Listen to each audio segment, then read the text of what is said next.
दुर्गा पूजा का दिन था।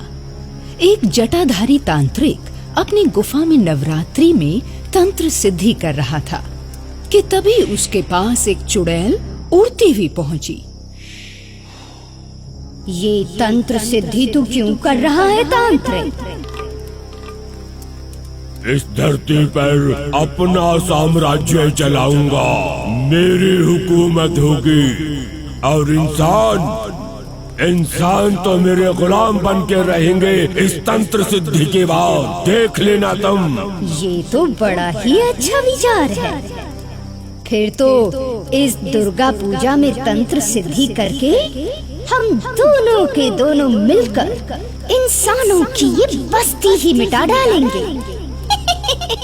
बड़ा मजा आएगा। हम अघोरी तांत्रिक हैं और माता रानी की सिद्धियां प्राप्त करके इस दुनिया में सबसे शक्तिशाली बनना चाहते हैं, लेकिन इसके लिए हमें 10 बच्चों की बलि चढ़ानी पड़ेगी। बच्चे? अरे ये तो मेरे बाएं हाथ का खेल है। बच्चे तो मैं तुम्हें यूं चुटकियों में ला दूंगी, लेकिन उसके बदले में मुझे क्या मिलेगा? सुकून मिलेगा तुम्हें, क्योंकि तुम दुनिया के सबसे ताकतवर इंसान यानी कि हमारे साथ रहोगी, राज रानी की तरह राज करोगी। फिर तो मुझे मंजूर है तांत्रिक बाबा। और छटपटाते नन्हे नन्हे बच्चों को देखकर मुझे बहुत आनंद आता है। हाय, मेरे तो मुंह में पानी भर आता है। ऐसा कहकर वो चुड़ैल वहां से उड़ गई और सुजानपुर गांव में नन्हे नन्हे बच्चों की तलाश करने लगी। गांव में पहुंचते ही उसे 2 बच्चे खेलते दिखाई दिए। उसने दोनों के बाल पकड़े और ले चली उन्हें हवा में उड़ाकर। गांव वाले गांव के बच्चों को यूं उड़ जाता देखकर बड़ा बेसहारा और मजबूर महसूस कर रहे थे। वो चाहकर भी गांव के बच्चों को बचाने में नाकामयाब हो रही थी। उधर चुड़ैल उन दोनों बच्चों को उड़ाकर सीधे उस शैतान तांत्रिक की गुफा में पहुंची। बच्चों को सामने रखकर वो बोली, ये ले तांत्रिक, इन दोनों बच्चों की बलि चढ़ाकर शुरू कर अपनी दुर्गा पूजा। नन्हे मुन्ने बच्चों को देखकर तांत्रिक बड़ा खुश हुआ कि उसे पूजा करने के लिए बलि का सामान मिल गया। माल तो अच्छा लाई हो चुड़ैल। आज नवरात्रि का पहला दिन है और माँ काली को बच्चों की बलि बहुत अच्छी लगती है।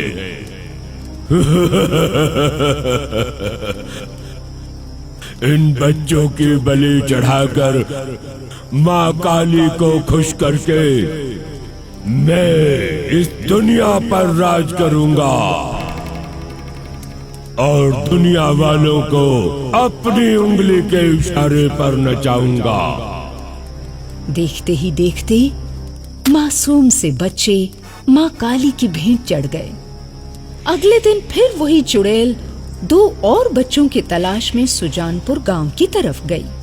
उधर स्कूल से आती हुई 2 बच्चियां रितु और मीतू उसे दिखी। उन दोनों बच्चियों को उसने बालों से पकड़ा और ले गई उड़ाकर शैतान तांत्रिक की गुफा में। ये लो तांत्रिक, आज फिर से ताजा माल लाई हूँ तुम्हारे लिए। बस चुड़ैल बस, सिर्फ 7 दिन और। आज नवरात्रों का दूसरा दिन है। बस और 7 दिन तक यूं ही मेरे पास बच्चे लाती रहना और देखना कैसे रातों रात हम दुनिया पर राज करते हैं। ऐसा कहकर उस तांत्रिक ने दोनों बच्चियों को तहखाने में बंद कर दिया। लेकिन उधर गांव में दोनों बच्चियों के माता पिता बुरी तरह से चिंतित दुर्गा माँ की मूर्ति के आगे बच्चियों की सलामती की गुहार लगा रहे थे। अपनी औलाद को खोने से ज्यादा दुख और कोई नहीं होता इसलिए वो जल्द से जल्द अपनी बेटियों को वापस पाना चाहते थे। देवी माँ में श्रद्धा होने के कारण अचानक देवी माँ के हाथ का फूल जाकर उनके माता पिता के हाथ में गिरा। पुजारी जी फौरन बोले, बेटी, तुम्हारे हाथ में देवी माँ के हाथ का फूल गिरा है।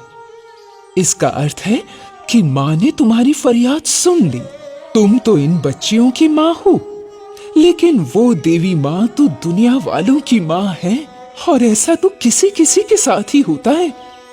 जिस पर माता रानी खुश होती है ना, उसे माता रानी के हाथ का फूल नसीब होता है। ये तुम्हें संकेत है बेटी कि तुम्हारी बच्चियां सही सलामत तुम्हें मिल जाएंगी। उधर दूसरी ओर चुड़ैल अगले दिन की बलि चढ़ाने के लिए फिर 2 नन्हे मुन्ने बच्चों की तलाश में सुजानपुर पहुंची। उस चुड़ैल को अपने गांव में देखकर रितु और मीतू के माता पिता समझ गए, इसी चुड़ैल ने उनकी बच्चियों को ले जाकर कहीं छिपा दिया है। उन्होंने फौरन वो माता रानी का फूल चुड़ैल के ऊपर दे मारा, जिससे चुड़ैल चिल्ला चिल्ला कर वहीं धरती पर बेहोश हो गई। बेहोश चुड़ैल को देखकर सभी गांव वालों ने रस्सियों से उसे बांध दिया और फिर उसके ऊपर पानी छिड़क कर पूछा, बता, कहाँ छिपा कर रखा है हमारी बच्चियों को, वरना हम सारे गांव वाले मिलकर आज तुझे यही खत्म कर देंगे। मैंने कुछ नहीं किया। वो तांत्रिक है ना, वो अघोरी तांत्रिक, उसने तुम्हारी बच्चियों को अपनी गुफा के तहखाने में छिपा कर रखा है। मैं तो बस उसकी बलि के लिए बच्चों को ले जाने का काम करती थी। इसके आगे मैं और कुछ नहीं जानती। अच्छा, तो ले चल उसी तांत्रिक के पास हमें, फौरन अभी के अभी ले चल, ताकि तुम शैतान लोगों की सजा आज ही तय कर डालें। बोल, कहाँ है उसकी गुफा? ठीक है, मैं ले चलती हूँ, लेकिन मेरे हाथ पाँव तो खोलो। इसके बाद चुड़ैल उन सभी गांव वालों को उस शैतान तांत्रिक की गुफा तक ले गई। जब रितु और मीतू के माता पिता उसकी गुफा में घुसे तो क्या देखते हैं कि वो तांत्रिक उसकी बच्चियों को बलि चढ़ाने जा रहा है। तांत्रिक के हाथ में इतना बड़ा छुरा देखकर वो सारे गांव वाले दंग रह गए। रितु और मीतू के माता पिता ने फिर से देवी माँ को गुहार लगाई और उस गुहार के नतीजतन वहाँ मौजूद माँ तारा की मूर्ति में से एक दिव्य ज्योति प्रकट हुई। दिव्य ज्योति में से आवाज आई, तांत्रिक, तू मुझे खुश करने के लिए मेरे ही रूप, मेरी कंजकों को, मेरी ही बच्चियों की बलि देकर मेरी पूजा करके दुनिया में हुकूमत चलाना चाहता है। याद रख तांत्रिक, कुदरत के विपरीत जाने वाला इंसान हमेशा दोषी होता है। तूने नन्हे मुन्ने बच्चों का कत्ल करके मेरा अपमान किया है तूने, जिसकी सजा तुझे अवश्य मिलेगी। ले देख, देख मेरी चमत्कारी शक्ति।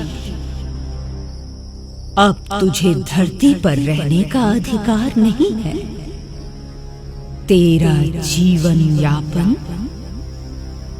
तेरी शैतानी का फल आज तुझे देती हूँ। और इस तरह से उस शैतान तांत्रिक को मारकर देवी माँ ने तो अपना कर्तव्य निभाया ही, साथ ही अपने भक्तों का मान भी बढ़ाया। जय माता दी।